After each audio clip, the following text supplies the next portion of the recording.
This is not psychotherapy. Dr. Wills does not have a provider-patient relationship with this guest. These are just two people talking about emotions. We have to speak quietly. We cannot speak noisily because of the mouse. Because of the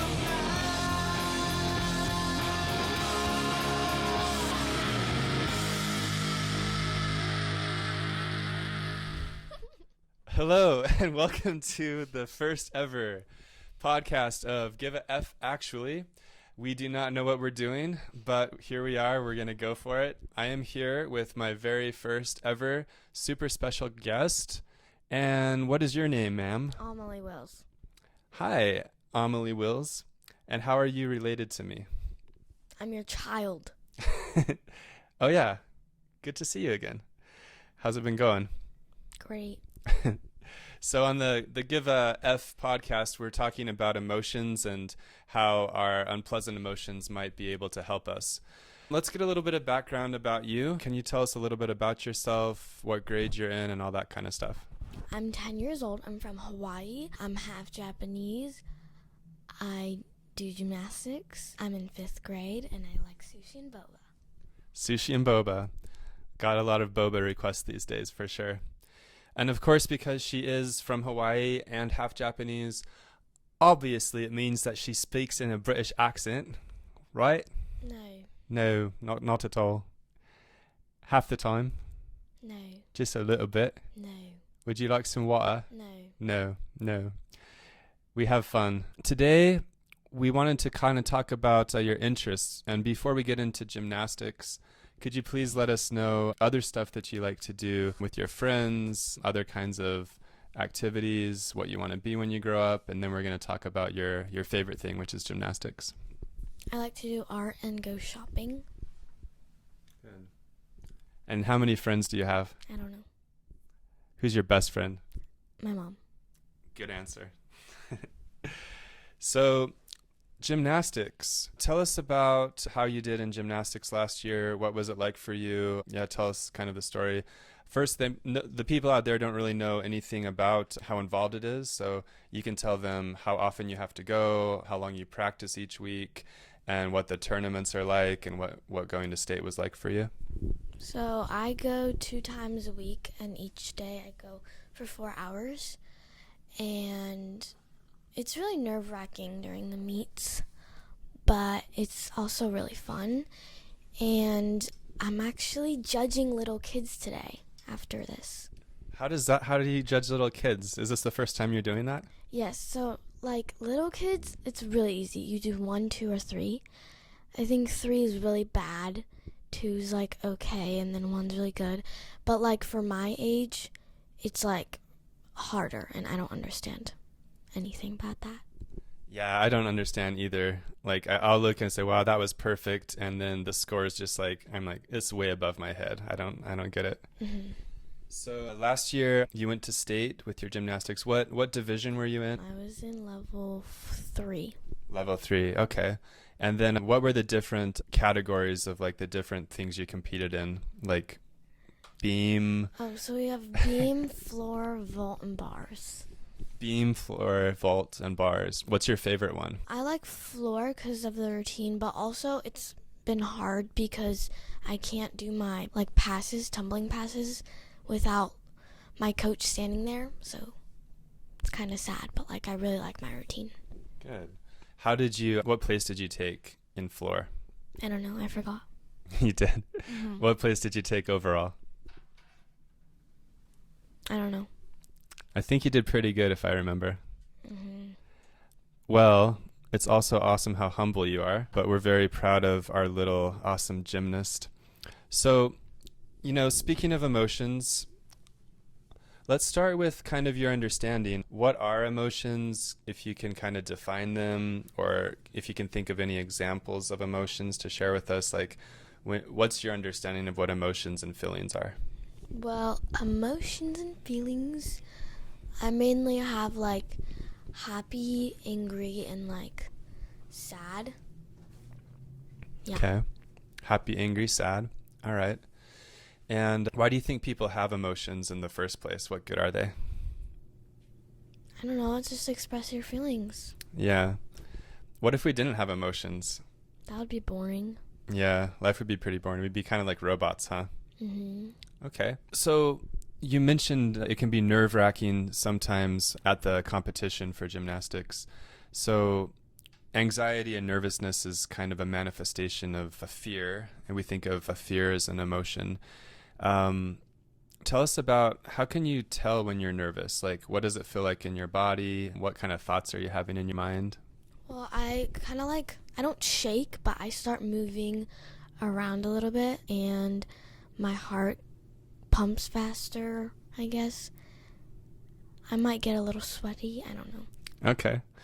Now, are you the most nervous one of your friends in gymnastics, or do your friends also get nervous? Yes, they do, but I'm probably the most nervous. Really? Me and my friend Hadley from gymnastics, we are like nervous wrecks. We are really similar, but we never help each other. Like, we try helping each other, it never works. Really? Mm-mm. Any examples? When's the last time you tried to help each other and it didn't work? I don't know. Well, Hadley, she just gets like really mad at herself all the time, and I just like try to help her, and she's like, I already tried that. And I'm like, I'm sorry, I'm trying to help. Do you have any war wounds on your hands from... Mm-hmm. Oh, look at that. These are my first ones ever. What are they called? Rips. Rips. So you got ripped, basically. How do rips happen? What are they from? Swinging on the bar, doing a bunch of... It means you're working hard, though. So it's like a badge of honor, like pride to have it. Okay. But it hurts really bad. Yeah. So we buy you extra boba. Mm-hmm. So before the competition, you start to get nervous. Tell us what it's like before you perform, like on beam or something. You're standing there in the lineup. Tell us about how you're feeling and what's kind of the play-by-play before and also when you actually are doing the performance. So, like, when I'm in line, I'm really nervous. And then when I'm, like, waiting for the judges, I just, like, kind of rethink what my routine's going to look like. And during it, I kind of just, like, tell myself you can do it. Sometimes it works, but sometimes it doesn't. Yeah. Okay. Have you ever had the thought that, man, I hate getting nervous. I wish I didn't get nervous? Mm-hmm. Yeah. We tend to want to make those unpleasant emotions go away. Yeah. Does anything work to make it go away, or do you just kind of have to wait it out? Maybe, like, hugging a certain person, just, like, talking it out. I don't know. Okay, cool. So we talk about the 5 steps of radical emotional acceptance. The first step is called Drop the F Shield. And, of course, we know that the title of the podcast and the book give a F, actually. What does the F stand for? F-U-C-K, but freak. Freak, that's right. It's children friendly today. Spelling doesn't count. I guess that's the new rule. So dropping the F shield. We talked a little bit about this before. What's your understanding of what a shield emotion is? And can you kind of explain it for us? If not, you can ask me. You explain what a shield thing is. So a shield emotion is an emotion that's easy to feel. Like when you're really angry, it's easy to feel angry because you look really tough and you look mad and no one's going to mess with you because you're going to kill them. And so that's why it's easy to feel those emotions. And they protect us from feeling emotions that are more vulnerable. So have you ever been really angry before? Yeah. What's something that makes you very angry? He yells at me. I don't yell at you. Yeah, you do. I talk sternly sometimes. It's the definition of yelling. Oh my gosh.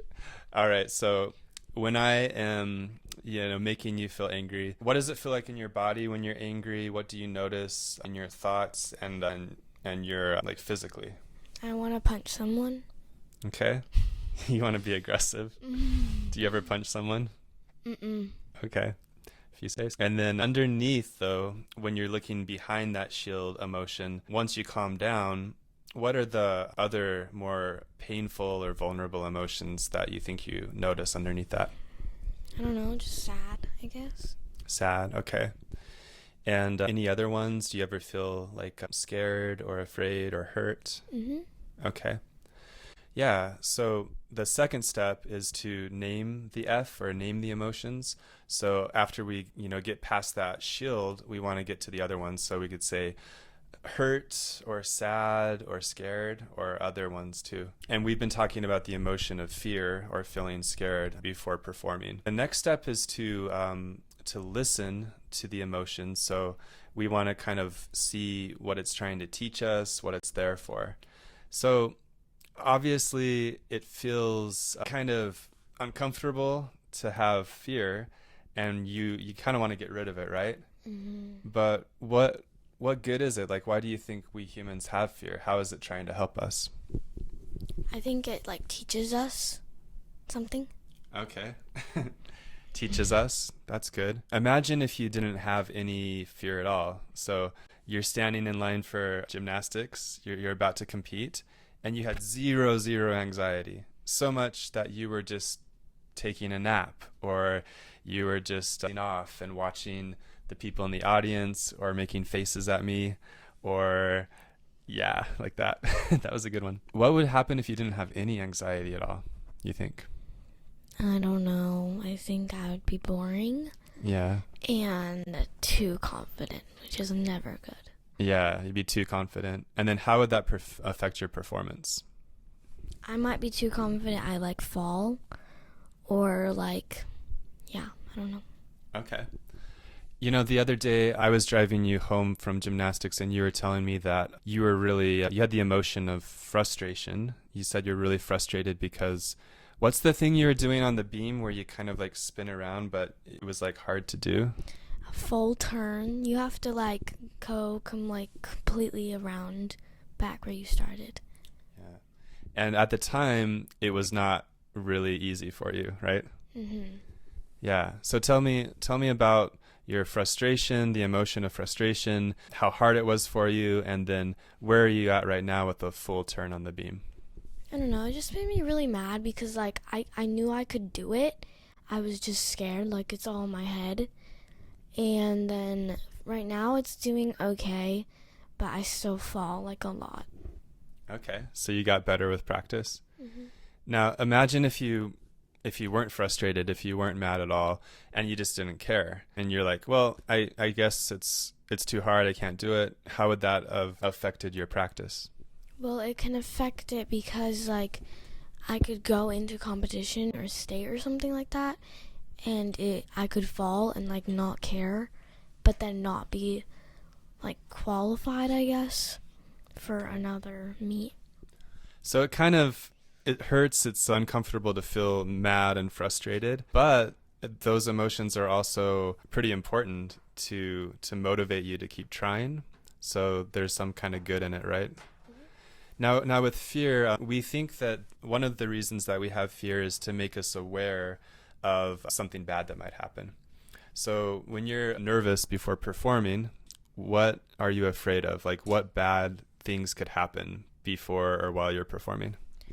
Falling on anything, getting hurt, or missing a dance move or whatever, or forgetting something. Yeah. And if one of those things happened, how would you feel? What emotions would come up? Well, I'd probably look at my coach and see maybe she could help me, and then I would just keep on going, and when I'm done I would definitely feel really disappointed in myself. Mm-hmm. Yeah, when you're trying to perform and do something awesome, and if it doesn't happen and you mess up or fail, then you feel disappointed, right? Mm-hmm. Yeah. And you probably don't like feeling disappointed or sad. It's pretty painful, huh? Yeah. What good is it to feel disappointed? If if it's a painful emotion, why is it a good thing that we have that painful emotion? I don't know. What if you were performing and you messed up and you fell and it was just awful and you didn't feel sad at all? What would that be like?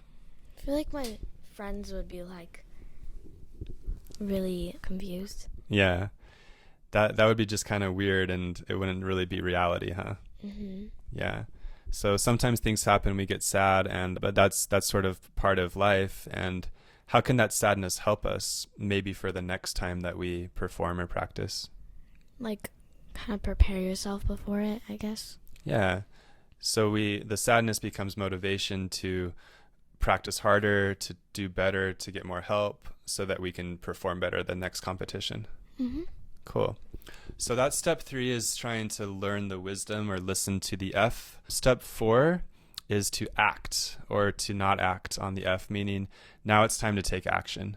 So obviously with gymnastics, you're standing there, you're waiting for your time to start doing your performance, and you have that fear and anxiety, which is getting you ready, helping you focus, and then it's time to perform, right?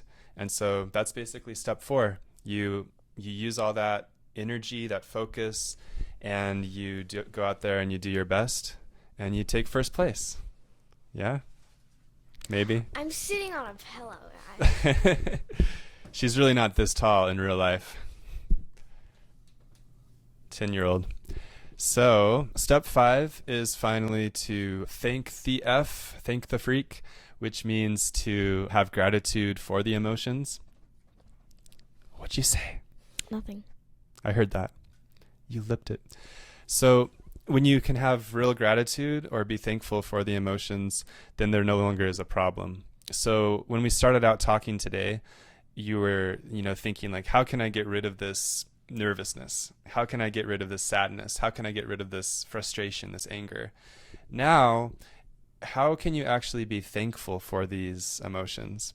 Can you think of any sincere way from your heart that you're actually happy and grateful for anxiety? I mean, it just helps you. It makes you more focused, I guess. Yeah. And then we just talked about the example of sadness or disappointment. How can you find true thankfulness for your sadness? I mean, I think it makes you stronger. Yeah. Awesome.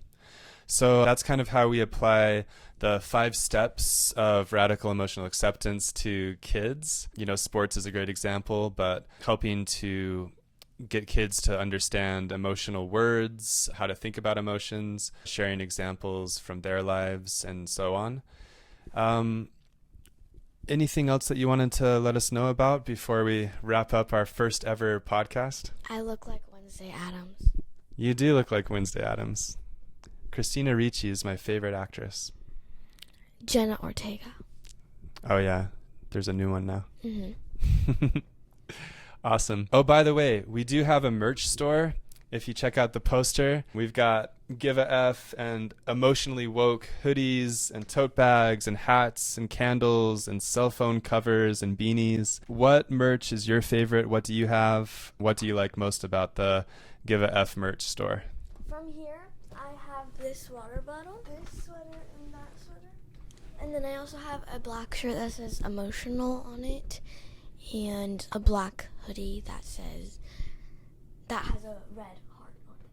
Yeah, your black hoodie just has the red brain heart right there, right? Yeah, and then, of course, after I buy something, he comes out with this. It's so cute. It says Emotionally Woke, and it's got the 3 heart emojis. So yeah, check out the merch store. Everything's at radicalemotionalacceptance.com. The book's available anywhere in the world that fine English books are sold. And thank you very much, Amelie, for being my first guest ever on the podcast, which is going to have millions and millions of guests, one by one, maybe. We'll see. Thank you. Hey guys, thanks for watching. This is Dr. Alex Wills with Give a F Actually. Make sure to check us out on Apple Podcasts or anywhere you get your podcasts. Thanks for watching. Make sure to check out the merch store. RadicalEmotionalAcceptance.com. Bye.